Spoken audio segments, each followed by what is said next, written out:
Today we're going to look at social stratification in America, specifically social inequality, and why poverty matters. There are a number of people in the United States that suffer from poverty. Poverty matters.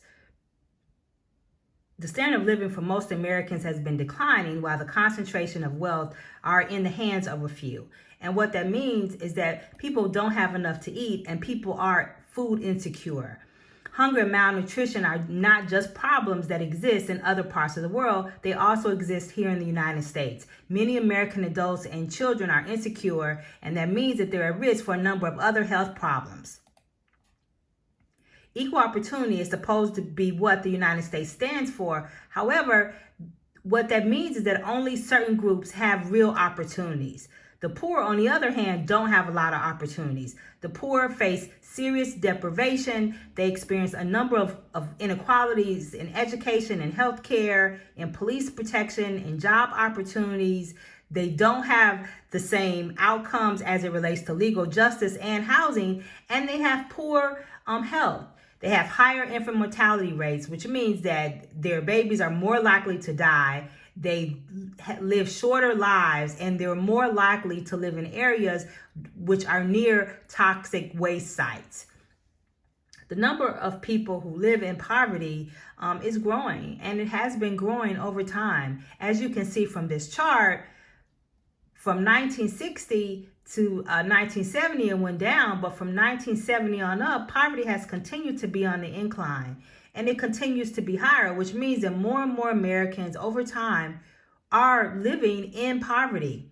This is another chart which looks at poverty by age, by gender, by race, by those with a disability, and those who have an education. And what you can see is the highest numbers of people who are impoverished are people who are under 18. Women are more likely to be impoverished.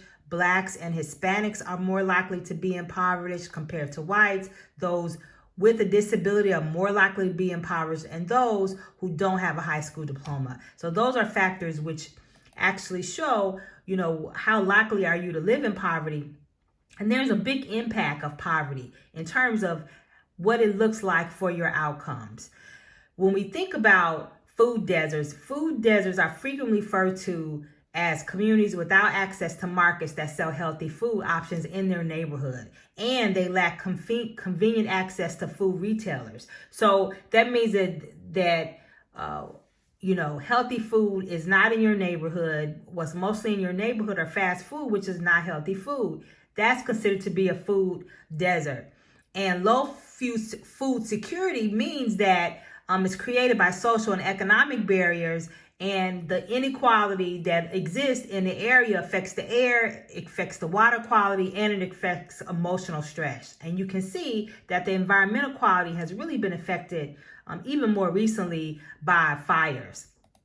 This is a picture of food deserts in the United States, and the yellow represents places where they're more likely to be food deserts where people live. And as you can see, the United States is full of food deserts. People are insecure. People don't have enough money to live. And poverty is part of just really understanding what social inequality looks like. Neighborhoods are another factor in understanding social inequality and how it actually affects people. Poverty and affluence are often concentrated in different neighborhoods within the same city. This is a picture of New York City.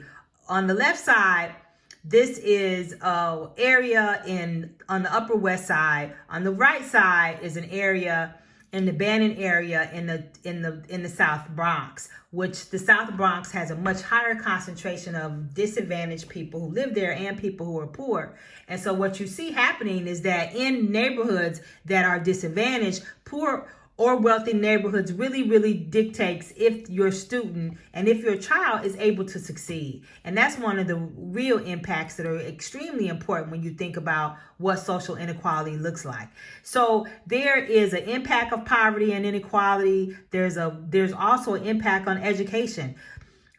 Depending on where you live really defines what your educational opportunities are. That means that schools that are located in low income areas have lower tax values. because property taxes is how schools are funded. So schools are funded from property taxes. And if your property taxes are low, then schools in those areas don't get the same resources. So if you've ever wondered why certain schools in impoverished neighborhoods don't have books, don't have quality teachers, the students don't graduate, that's because the tax base creates a disparity in what students have access to. So even though students may live in the same city, depending on where you live, you don't have access to the same education. And that creates a problem over time in your ability to really be able to succeed if you're not getting the same education as someone who lives in a wealthy area.